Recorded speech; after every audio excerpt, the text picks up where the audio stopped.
So we have finished module 6 and now beginning with module 7, which is about file handling and the different ways of processing data, formatting, manipulating, and so forth. In this module, we are going to look at the files and folders interaction. So we are going to iterate through different files of a folder, read and write XML and text type of files. We are going to look at string functions or text functions, most of which are mentioned over here, date time related operations, and what scripting features are available in PAD that we are going to look at. Beginning with files and folder interaction, these are some list of actions. We'll directly look at each one of them in the form of a live demo. So I have a folder on my desktop called as reports. If I minimize everything,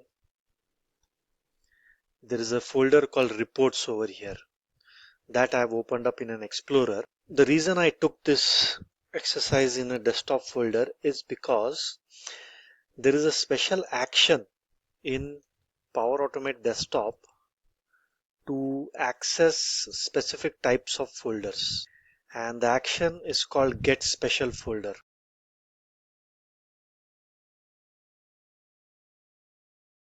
So if I expand this, you can see the drop down various list of options available. So what this action will do is it will directly give me the folder path to that particular special folder, be it desktop, the templates folder, the history folder, the internet cache folder, cookies, system, program files, picture, and so on. So right now what we are going to do is using the desktop folder. So let's change this to desktop folder for ease of understanding. And on this folder, inside this folder, we have a list of files. And these files are intentionally kept in pairs. For example, we have two Word files, docx files, finance report and sales report. Then we have two PDF files, sales report and finance report, and likewise two Excel files. We are going to loop to this folder at first, and then as next part of the assignment, I'll explain what will be the next step.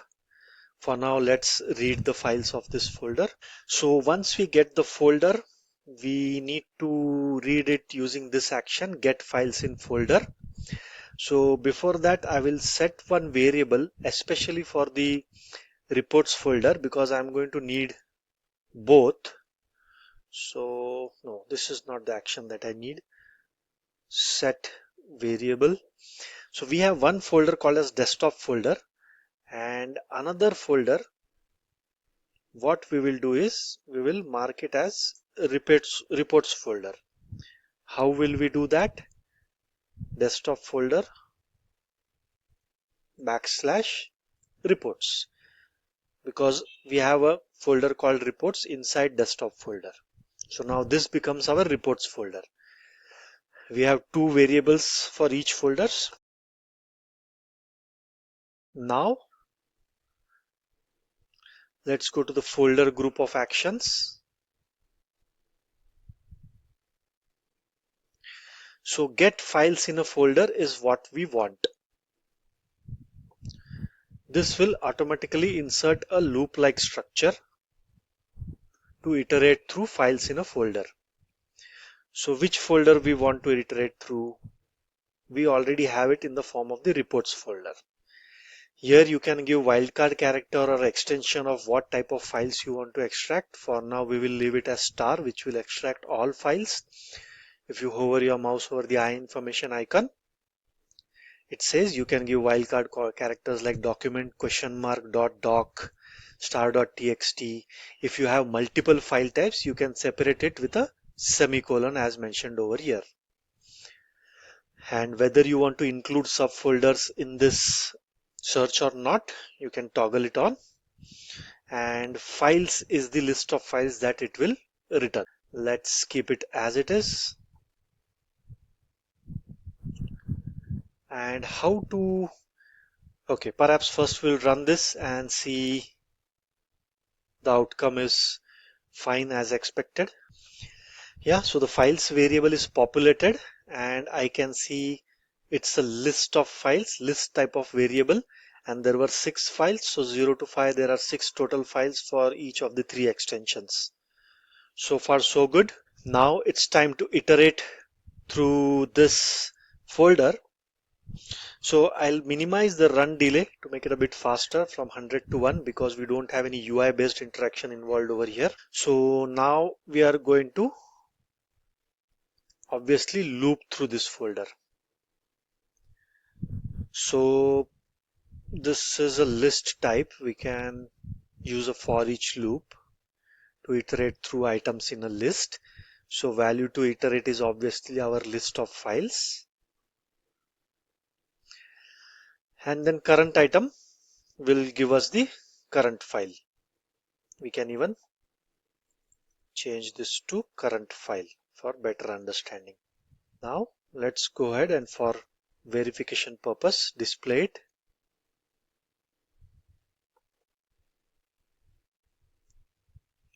So our variable is the current file. If you can see, it has got the different properties related to a file, the creation time, whether it exists, the full name of the file. So let's do one thing, just let's print the name of it and click on save, and it's time to run. Flow has started, it has captured, it's very fast because now we have given 1 second. So now it's the first file, I click on OK. This is the second file, third one, fourth, fifth, sixth. There were total 6 files. So far so good. We have iterated through the files in a loop. Now what we will do next is, now this is our list of files. We are going to create folders based on the extension of the files. We are going to move those files into its own folder. For that we will require creation of folders, moving folders, and iteration is what we have already done. Temporarily I'll disable the display message box. So as I iterate through, I need to dynamically create folders based on the file type. So again, in the folder list of options, I have create folder, but before that I will use a switch statement so that it identifies the file and its extension.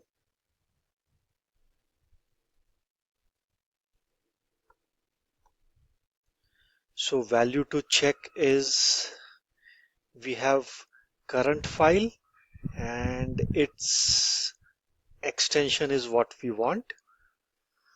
This will give a .x, .pdf, .xlsx. Now we need a case for those switch statements. So if our extension is equal to .pdf, let's say, then it will enter this case. Once it enters the PDF case, what should happen is it should go ahead and create a folder.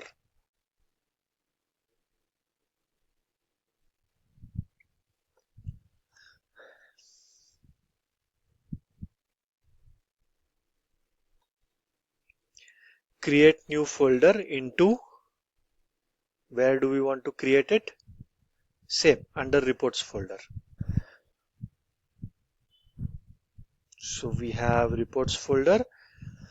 What should be the new folder name?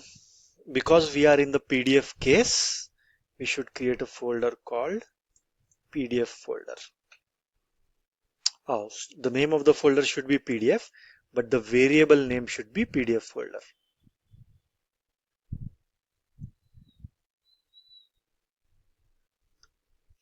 Folder is created, but since we are in a loop, every time it will start creating folder.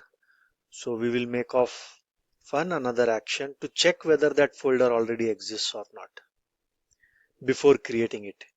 If folder exists, which folder? PDF. PDF folder. If it exists, but the PDF folder is created later, so I need to insert it. So if folder exists, if folder can do it the other way around. Does not exist, only then create it.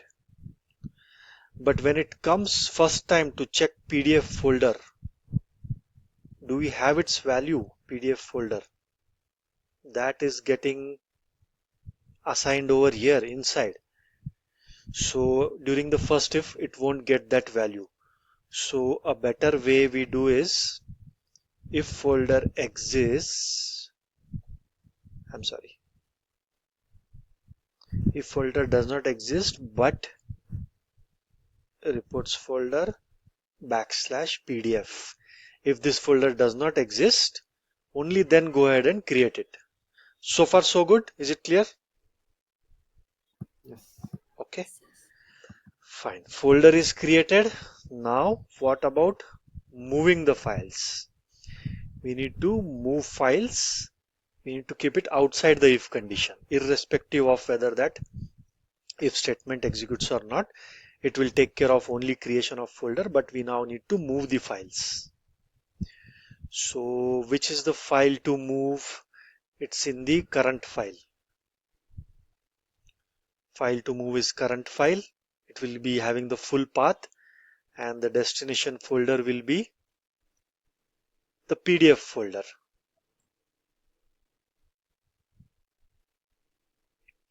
So let's, for understanding purpose, make this as moved PDF files, because we are here moving only PDF.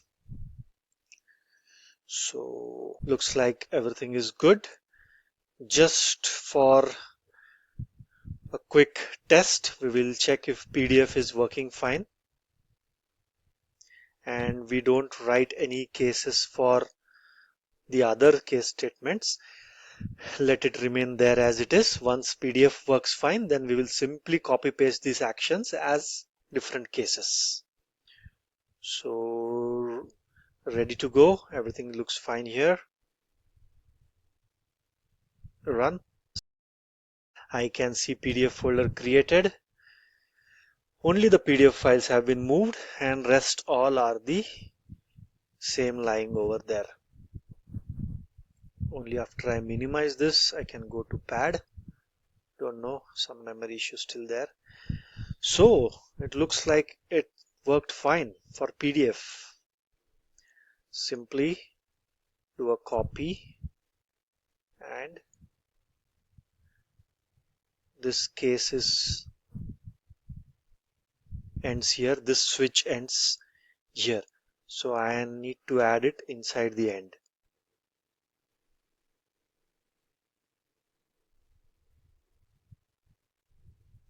Okay, let's match up and see. For each there is some extra end. I think so. One end is remaining. Let me undo it. Looks like I pasted it at the wrong location. Let's do it step by step. Case end.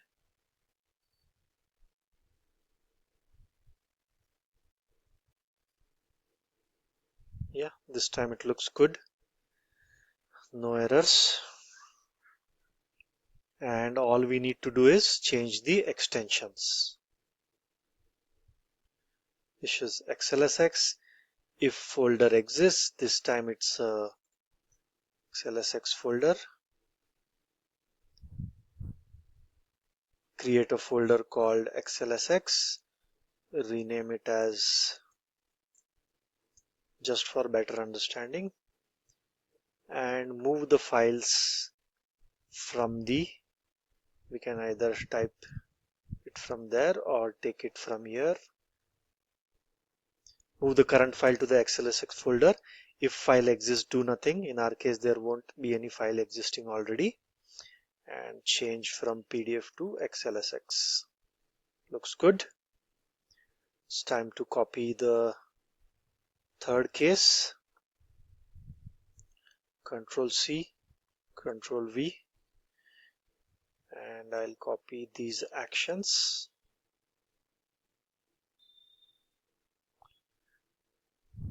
And the third type of file is docx.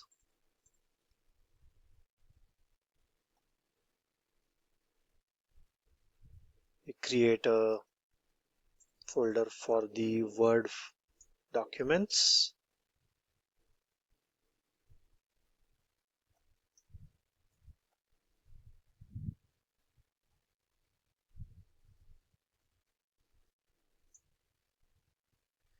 And lastly, move the file from the current file to the docx folder and the moved docx file. Looks good. We'll do one thing. I'll delete the display because I'm going to add one more action. So what we will do is, even I'll show you the zip functionality for one of the files. So once the entire process is over, your report PDF folder is going to look like this. So inside PDF folder, there will be only PDF files. So here we will create a zip file of this folder. Archive path, what does it say? The full path of the zip file to create.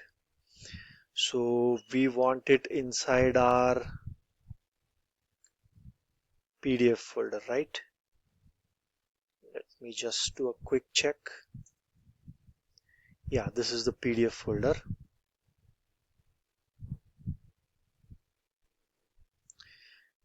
PDF folder. Inside PDF folder, what should be the file name? PDF zipped files.zip should be the file name. And which files do we need to archive?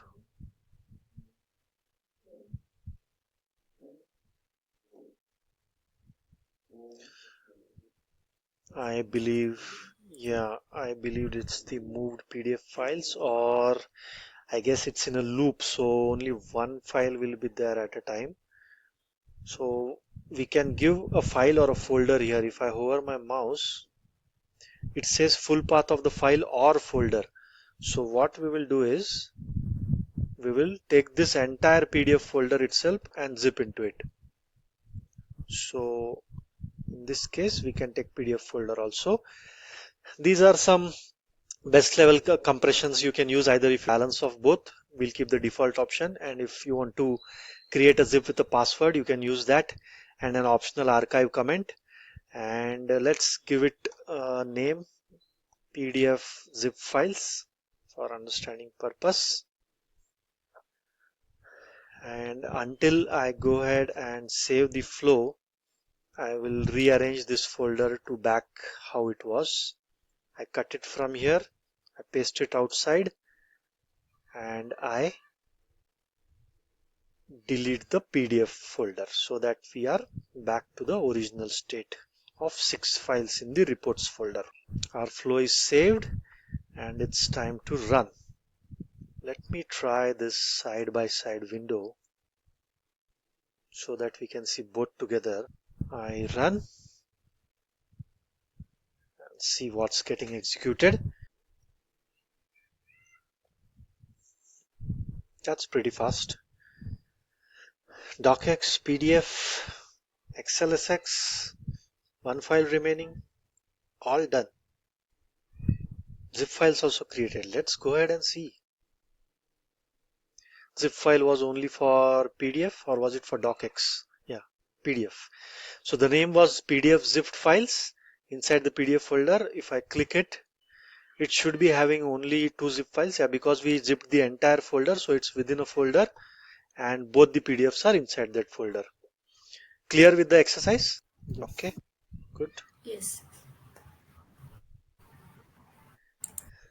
Okay, we saw multiple actions over here. So just out of like exercise, if you need to try something like this, you can even move the files based on the size of the file instead of the extension. What you can do is, you can maintain 3 types of categories. Let's say small, medium, large, and keep from 1 KB to 50 KB, take any number.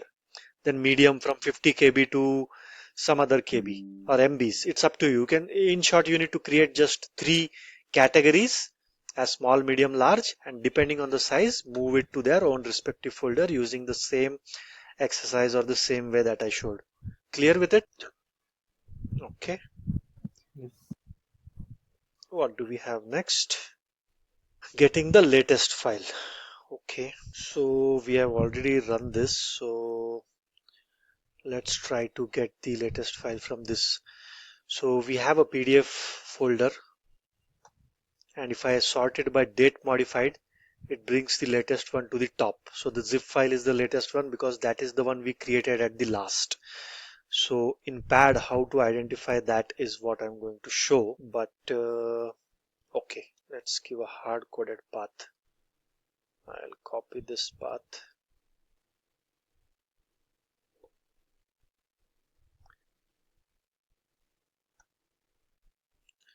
Get latest file.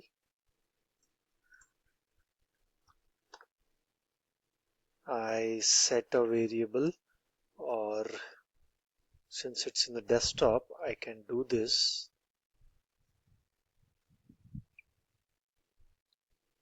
So inside reports, there is one more folder called PDF. I'm right now hard coding it to point to the PDF folder so that we can get the zip file also.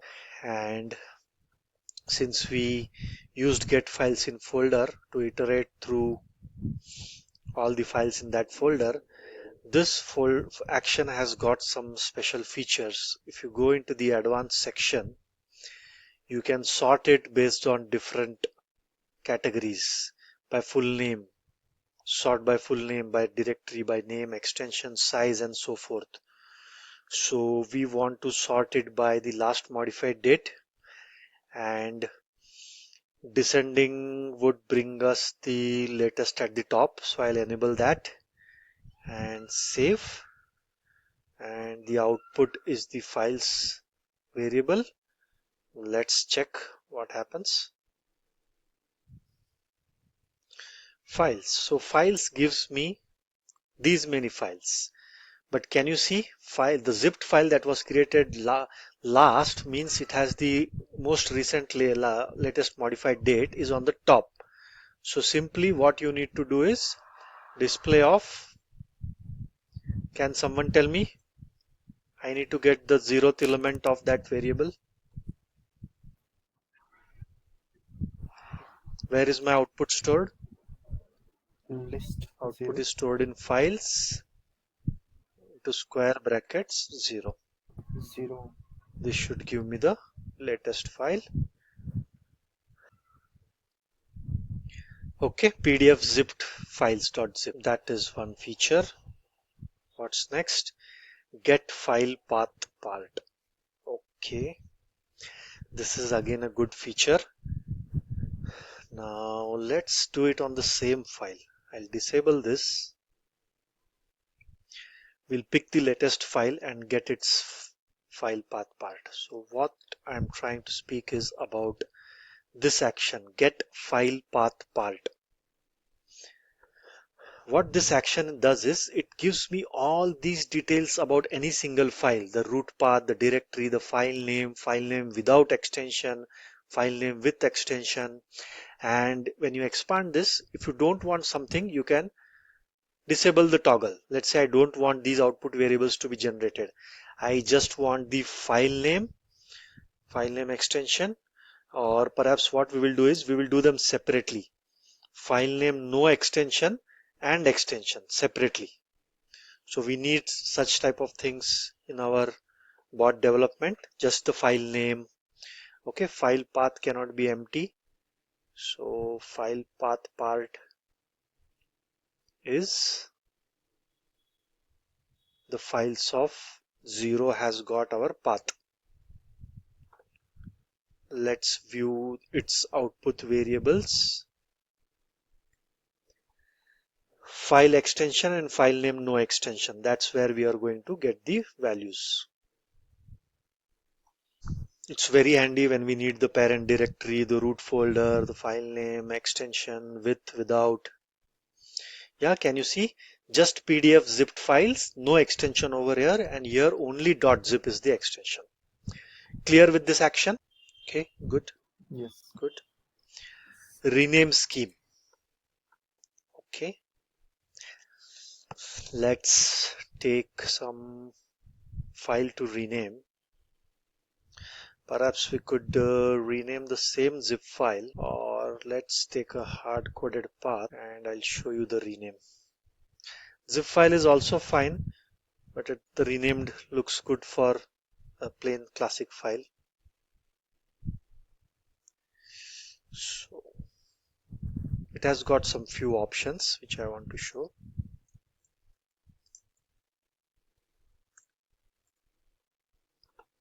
So I simply set a hard-coded variable for a particular file.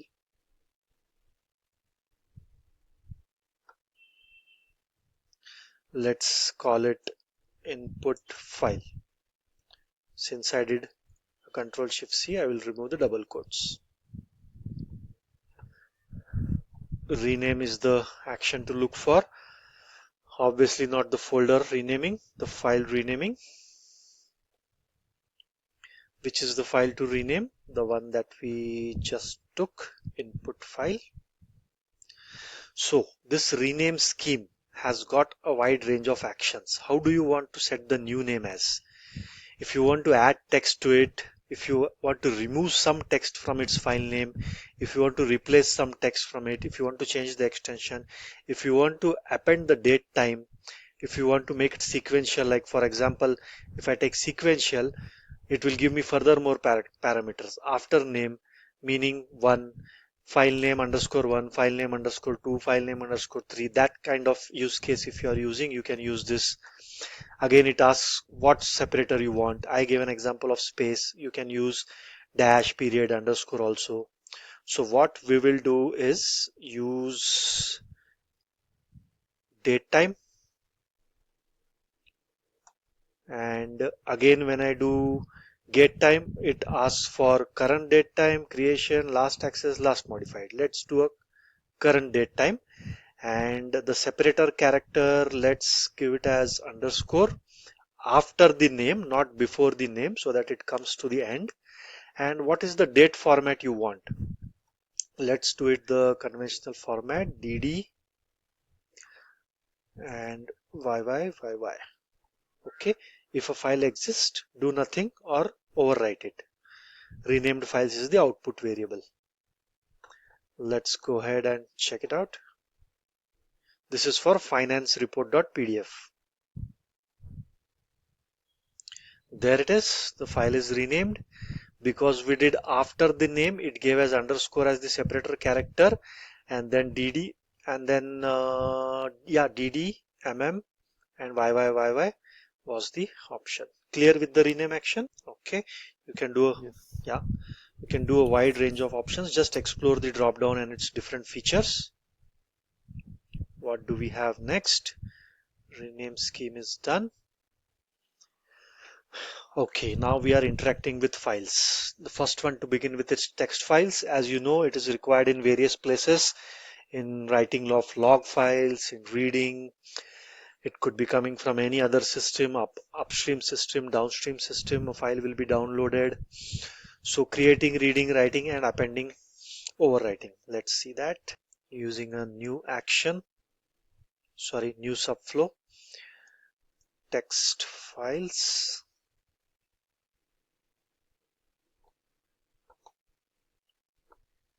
And just you can go through the list of files actions.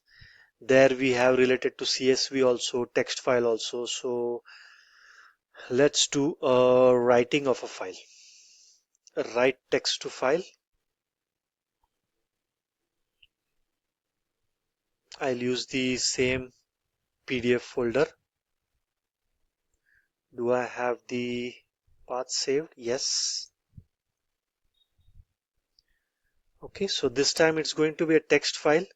So my new text file, I need to give .txt. So if it doesn't exist, it will create by that name. And text to write. Hi, this is a good day today. Write something to it. Now append new line, what it does is specifies whether to append a new line at the end of the overall text to write to the file. So after this, in case I want a new line, if I want to keep on appending new content in case of log files or generating a report, you can use append new line. I'll keep it toggled. And then if it exists, overwrite it or append content. For now, we are doing a plain simple write text. Let's overwrite it. There is no file available. I do a run from here.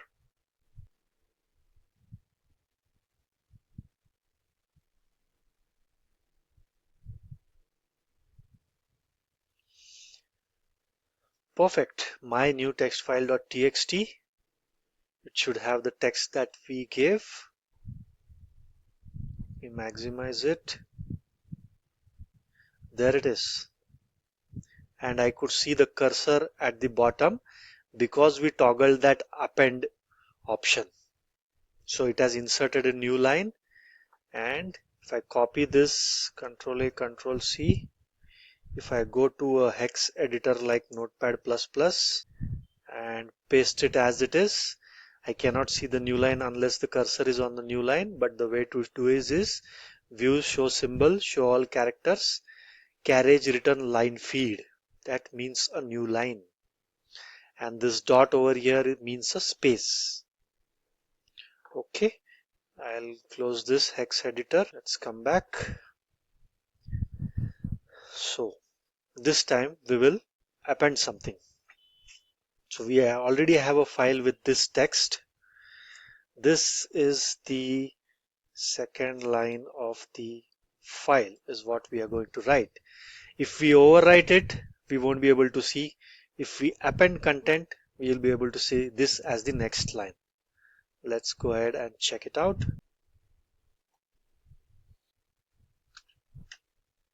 Oops, I ran it from the main flow. I should have done it from the subflow. Right click, run from here. Flow run is over. Let's go ahead and check our file. So it should have two lines, the earlier line and the newly appended line. Did it open in the background? Looks like. Yeah, there it is. So first line followed by second line, and again the cursor on the last line. What next? Appending, overwriting is just the drop down option. Reading, writing, creating we did, and appending we did. Clear with interaction of text files. Should we proceed further? Okay, good. Yes.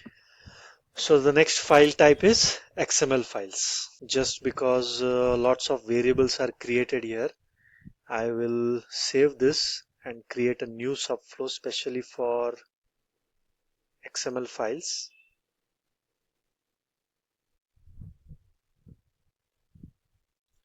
This is mod 7 XML files. And what do we have? Okay, until then I'll walk you through the sample.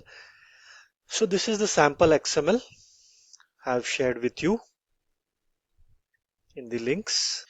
There's the sample XML file given by Microsoft. So what I'll do is I have saved this file, copied the XML and saved it into a folder. So we'll make use of that physical file, sample xml.xml. Yeah, this is the XML structure. Catalog is the parent root element. It has books as individual elements. For example, this is one book, ID of BK101, 102, 103. Likewise, we have it till 112. That means 12 books are there. Each book has got sub elements: author, title, genre, price, publish date, description. Now we will interact with this XML. I take the path of the XML by doing a Control-Shift-C. Okay, there we are. Let's scroll to the XML list of actions.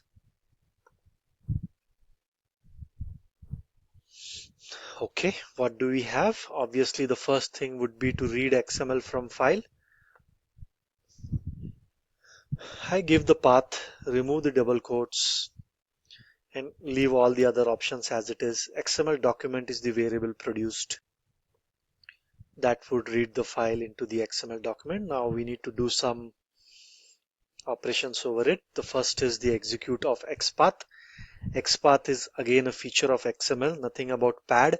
So Xpath learning links I have given over here, and you can access various elements of that XML file using Xpath. So execute Xpath expression. XML document to parse. The one that we have is XML document, and here is the actual Xpath query that we are going to pass. So let's go back to our structure. So what we are going to do is we are going to get all the books from this XML. So that is under the catalog. So to do that, we do two forward slashes, and if you type book, it will give anything that is by this element. I don't do a get first value only because I want all the books, and the results will be stored in Xpath results. Let's check it out.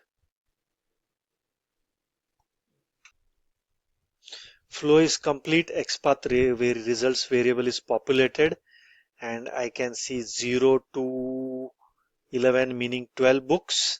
Each book. So if you go more, you will see how exactly it is. It has captured the book element section only, the book nodes, the details of it. And now you know how to access this Xpath results into bracket 0.xml node. Okay. One thing I want to show you is display. We'll make use of this Xpath results variable. Xpath results, I have only one property called as count. What should be the count variable response as per you? What should be displayed? Can someone tell me? More than it should be more than zero. I mean, So how what many books elements? do we Number of have? That's elements. going to be the number, that is 12. 0 to 11. Yes. Perfect. The reason I showed you this is I'm going to utilize this further. I'll delete it. Get XML element value. Now before that, there is also something called as attribute, and I'll explain both. So the element is this part, author, title, even book is an element, but the ID is an attribute. Book is an element, and inside that it has got an attribute called as ID, whose value is BK101. Now what are we going to do at first? Get XML element value. So we can target any of these values. Let's capture the title of it. What type of variable is this? XML document. It's an XML node, so we can't use a for each because it loops through XML. It loops through list, data table, and data row. So we will use a normal loop over here.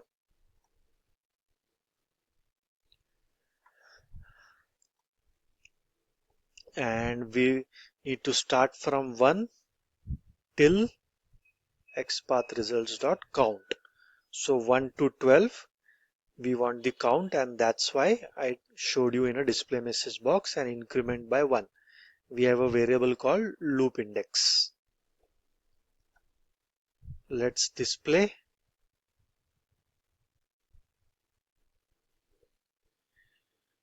Now what are we trying to display in this from this XML? Let's print the title of each book. So it has got, we need to get the XPath. We are going to target the XPath. Using XPath only we can access the XML elements. So catalog is our parent element, followed by book, then followed by title. But if we print book of 0, it will only tell me the title of the 0. I'm sorry, I think it's from 1 because it's an XML. Let's see. So this will give me only the first book title, but since we are inside a loop, what we will do is we will give a dynamic variable over here, which is our loop index. It will iterate from 1 to 12. So catalog book of 1's title, book of 2's title, book of 3's title. This is stored in, let's make it book title.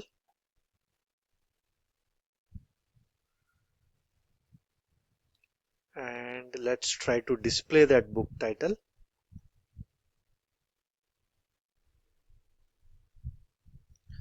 And let's close this message box automatically after 2 seconds. Let's check it out.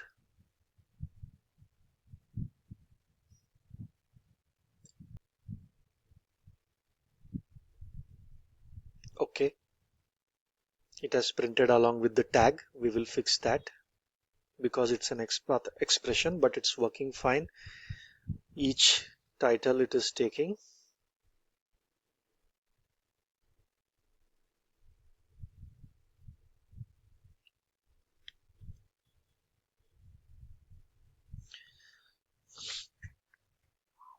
So tags we can get it using, I think this is the last one.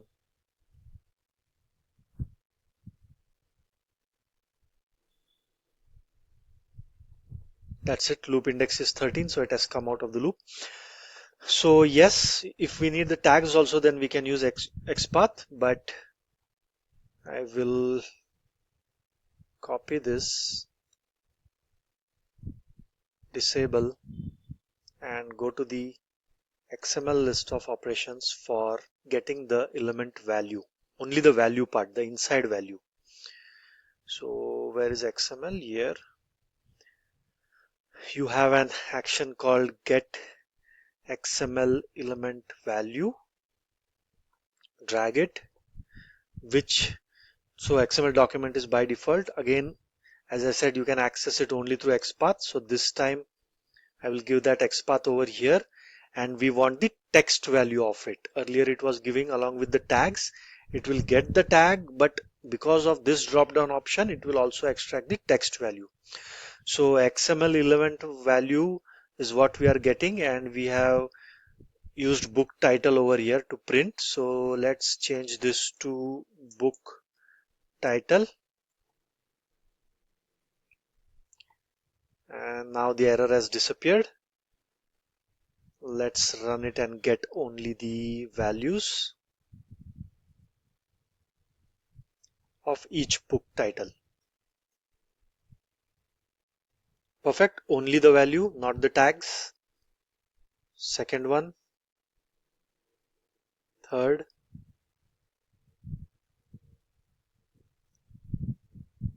fourth and fifth.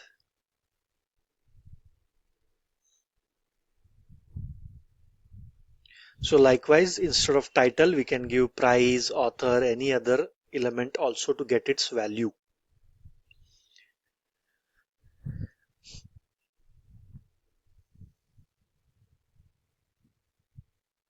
Loop index is 12, that's the last one.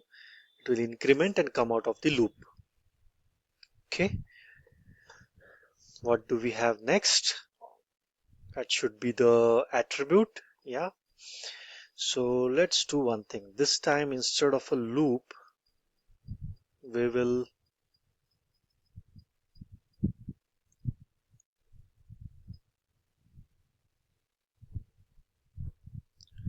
get, where is attribute? Get XML element attribute. Okay, we will get the element attribute of Xpath is catalog slash book Now let's not take it for the first book, let's take it for the third book. And what is the attribute name? ID is the attribute name. ID and its text value. So XML attribute value should get our response. Book 3, I guess the ID for that is 103. Yeah, BK103 should be the output of XML attribute value. Let's do a quick message box.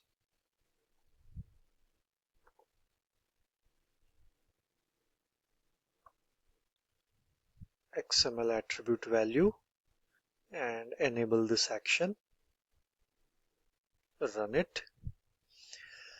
So it's up to you. You can use it in a loop. You can access it individually if you want to target a specific element, attribute. PK103, perfect. Display message box got closed automatically. That was about attribute. Insert XML element. Now observe the structure. It doesn't have the price of the book.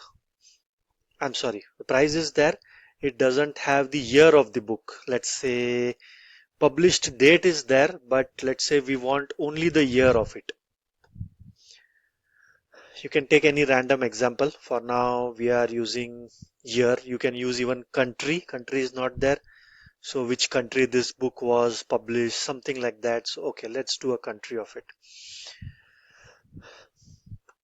So you are inserting an element, so insert XML element is the action.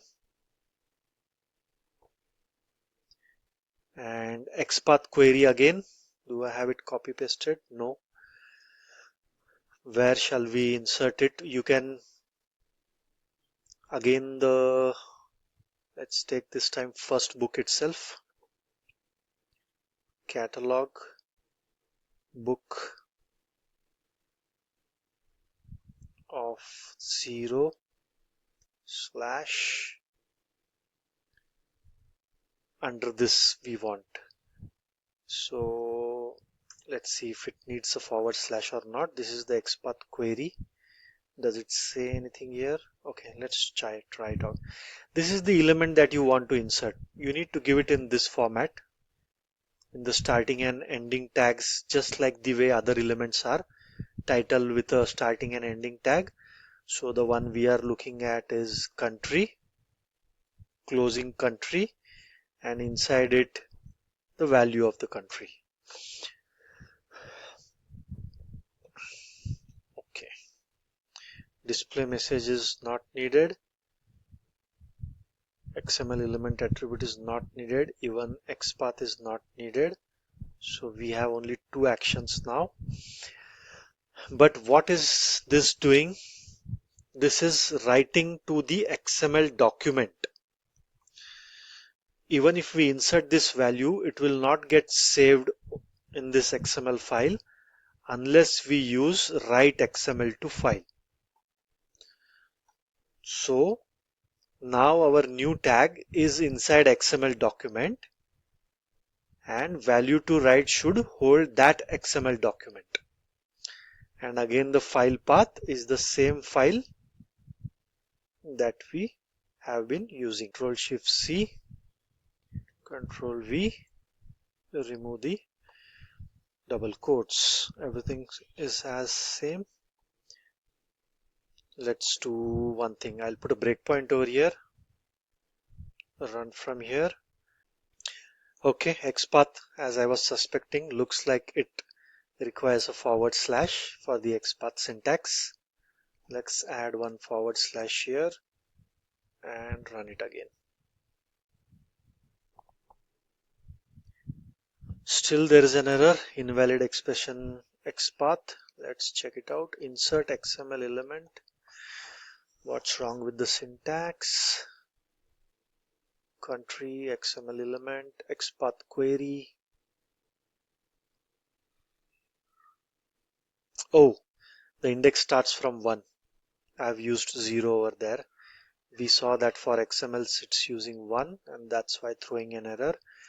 Let's keep the forward slash as it is. Perhaps it takes care of it.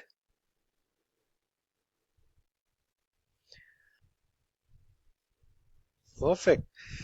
Good troubleshooting techniques. So looks like it doesn't like the forward slash. Our flow is never going to work at the first time when we start building it. Errors are part of our developer's life. Correct.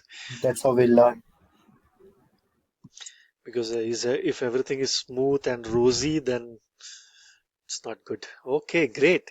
So now I've intentionally put a breakpoint over here. I've inserted the element, and I want to go ahead and refresh the XML file and see whether the element got inserted or not. Okay, so the book does not have the country. I will refresh it.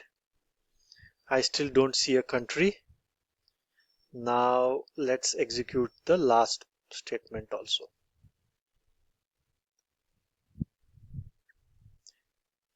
It's finished. Obviously it needs a refreshing. Can you see it? Okay, since we gave book of 0, it has inserted only to the, book of 1, it has inserted only to the first book. Now an exercise for you, I'll tell you verbally, is to add country values to every book in a loop. Did you understand? You can take a list of countries variable because you will need 12 countries. So loop through that list variable, and on each book, first element of the list should go into the first element XML tag. Second one should go to the second country. You should keep it dynamic that way. You cannot add USA to all the entire list of books. Clear with the assignment? Okay. So write XML file will be, insert XML file will be inside a loop. What do we have next? Okay, we have covered this. So I'll show you one thing because it was related to browser and selectors. So I'll take a new subflow. This is about the RPA challenge selector. I'll go to the web page. This is going to be useful for you. Okay, let's talk about first name. Let's capture a UI element for the first name. I'll wait for the element to be detected. There it is. Control left click. There's the input text box for first name. I'll click on done. So you saw one way of identifying unique selectors for the RPA challenge exercise, right? I'm going to show you another way, and that is going to be required in your RPA automations. Okay, where's the UI element? There it is. For that, I will need to go to the selector window, and anyways we make it dynamic, so we won't make use of this. I'll make use of the text editor toggle. I want to show you the structure of the input text box. We do it by right clicking inspect. So this highlighted portion is the input text box of first name. So as you can see, the structure of this text box is there is a div over here. Inside div there is some text called as first name, and then after that there is an input tag. Input tag stands for the HTML for a text box. So the pattern is div followed by some text and then followed by input text, the input tag. So I'll close this. We're going to scrap this out totally and use jQuery selectors. We have div colon contains. What did that div contain? A text called first name, and then followed by an input element. Let's go ahead and test it. Browser tab.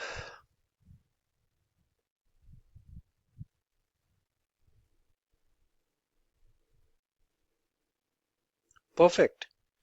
But I shouldn't be satisfied. I'll click on submit so that it changes to a different position. Now I once again test it. In the HTML, it had the same pattern. One div was there, followed by containing a text and then an input element. Did it select correctly for the first name? Yes. This was for the first name for 2 pages. How about another element totally? You need to go to the inspect element and check what the text is. This time let's identify an email. Where's the email? There it is. Yes. Let's go ahead and submit and see whether it works for email for another page. The email is the last element. Test it.